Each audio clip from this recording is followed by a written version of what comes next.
There's something about sitcom stars that makes it seem like we know them. It's almost like they're family. That being said, it's shocking when we find out that they have shady pasts or hidden dark sides. Here are some famous people who did time in prison or jail.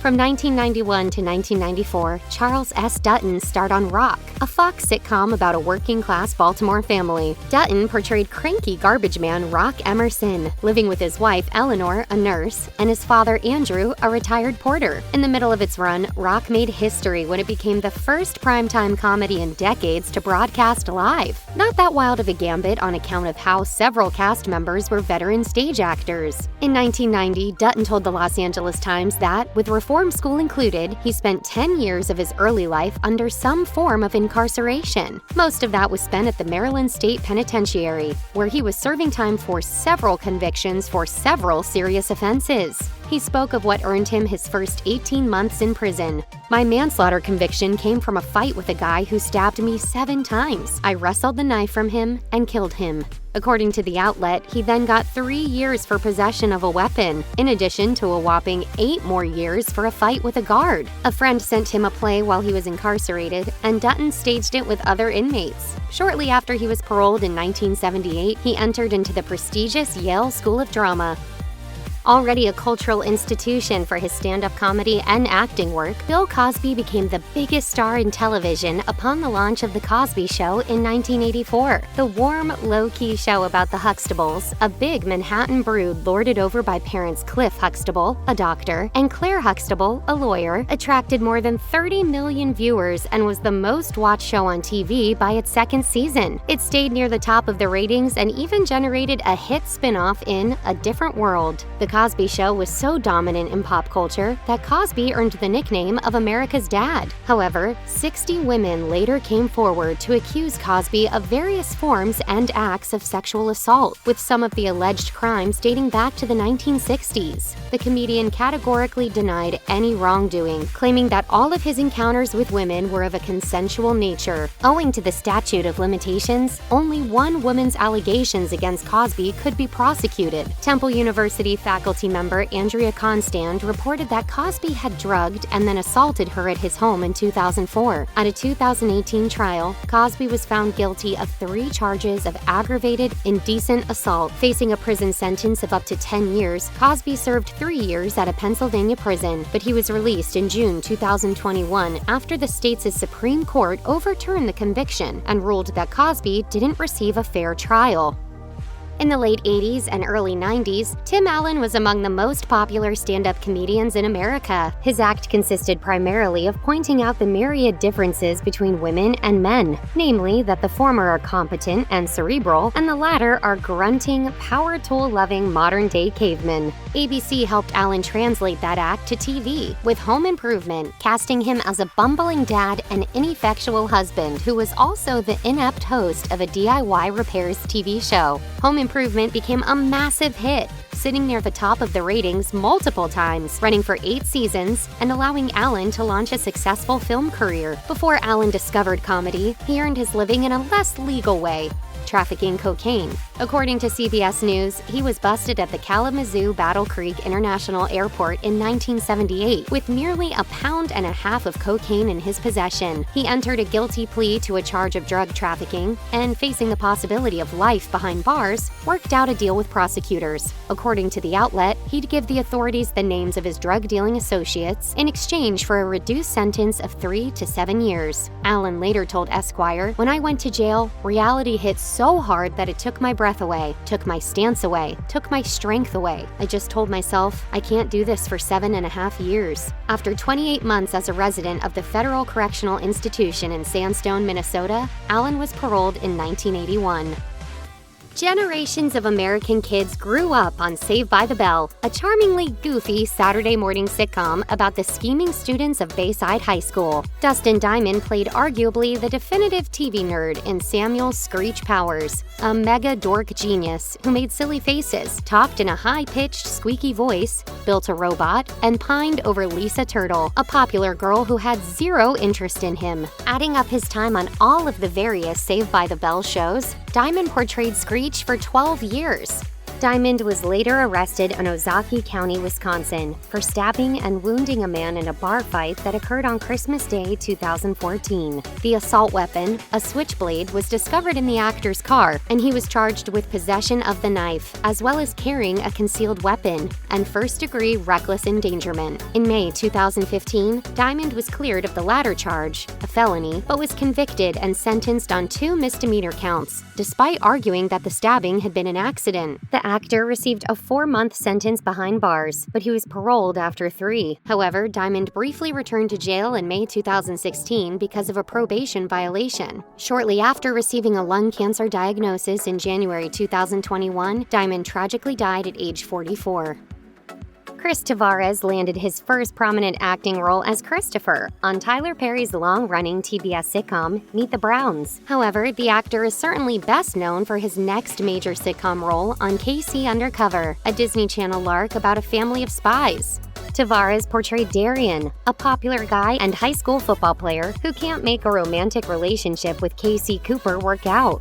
In 2017, while KC Undercover was still in production, Tavarez was arrested and charged with a single count of spousal battery, for which he entered a plea of no contest, according to Page 6. 2 years later, Tavarez and a woman identified as his girlfriend engaged in a fight that grew physical. The woman called police, and Tavarez left the scene.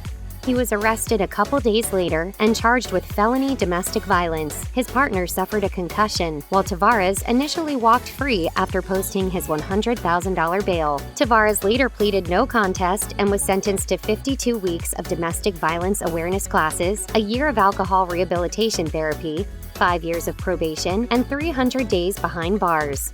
Stoney Westmoreland has usually been an "oh, it's that guy" kind of actor, a performer who pops in for a scene or an episode, delivers a joke, or advances the plot, and then gets out just as quickly. Westmoreland has had one-shot or briefly recurring roles on dozens of TV shows and movies since the mid-1990s. He landed his most prodigious gig in 2017 on the Disney Channel dramedy Andy Mack, playing understanding grandfather Ham Mack to the show's title character, a teen figuring out her identity. In December 2018, according to the Associated Press, Disney fired Westmoreland after he was arrested for trying to coerce a teenager into a hotel room physical encounter. As it turns out, the 13-year-old that Westmoreland thought he was communicating with online was actually an undercover police officer. The actor was released from jail in February 2019, only to be sent back behind bars in January 2020 after he violated his supervised release on 2 occasions. Officers were unable to access a room in his home, and he also failed to hand over his digital records to authorities.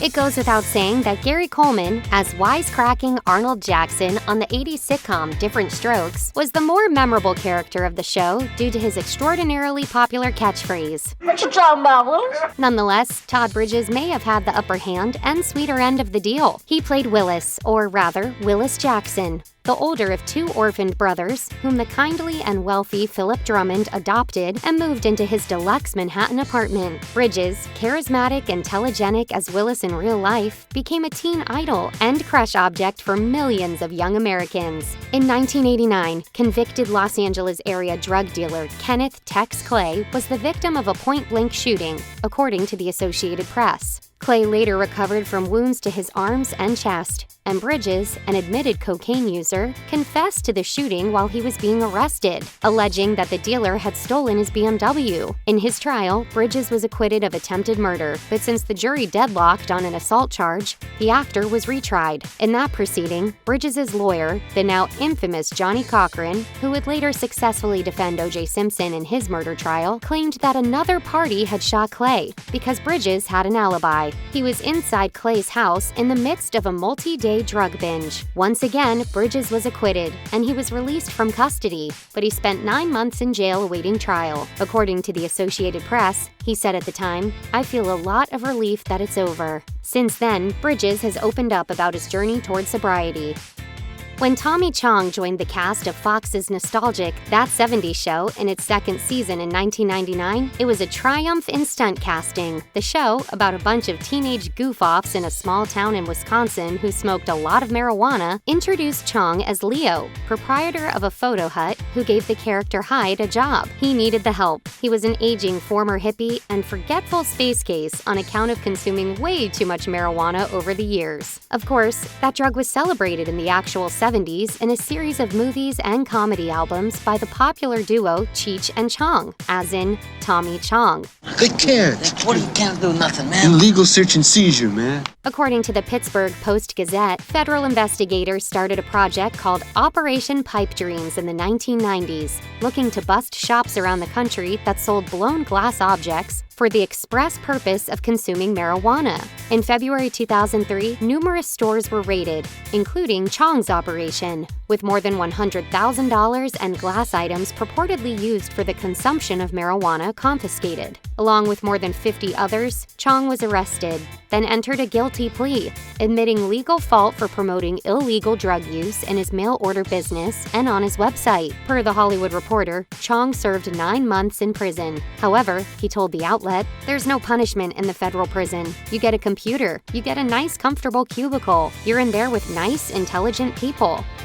Stephen Fry is an intellectual gadabout who has starred in all kinds of projects. He had a sketch show called A Bit of Fry and Laurie, ran the travelogue Stephen Fry in America, and played a country lawyer on the drama Kingdom. He also had a recurring role on Bones, hosted the game show QI, and in 2016 took on a part in the CBS sitcom The Great Indoors. Fry played Roland in this latter gig, the charismatic founder of an outdoors magazine who makes his publication an online-only affair and hires a new editor, Joel McHale, to oversee the staff of millennials. But before all that, Fry was a juvenile offender. According to the New York Times, he left a pub in England wearing another man's coat and found in its pocket a wallet loaded with credit cards. Fry recalled, "For the next 3 months, I went ape."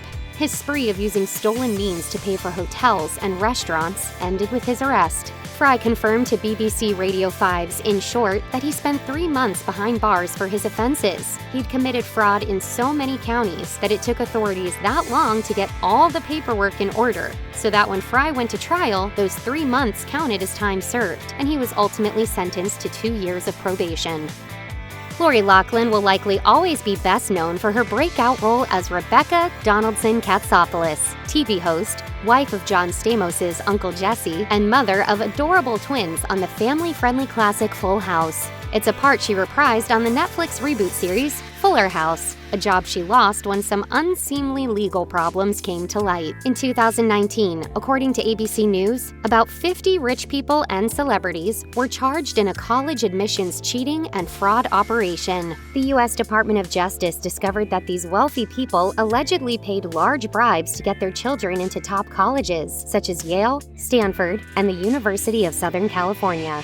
Per documents associated with Operation Varsity Blues, Loughlin and her husband, fashion designer Massimo Giannulli, paid out $500,000 to fixers to alleviate their daughters' admission to USC by making it seem as though they were recruits for the crew team, a sport in which they did not participate. Loughlin and Giannulli pleaded guilty to the federal charges, and she was convicted. Loughlin ultimately served slightly less than 2 months at a federal prison near San Francisco in late 2020. If you or anyone you know has been a victim of sexual assault, help is available. Visit the Rape, Abuse, and Incest National Network website or contact RAIN's National Helpline at 1-800-656-HOPE 4673.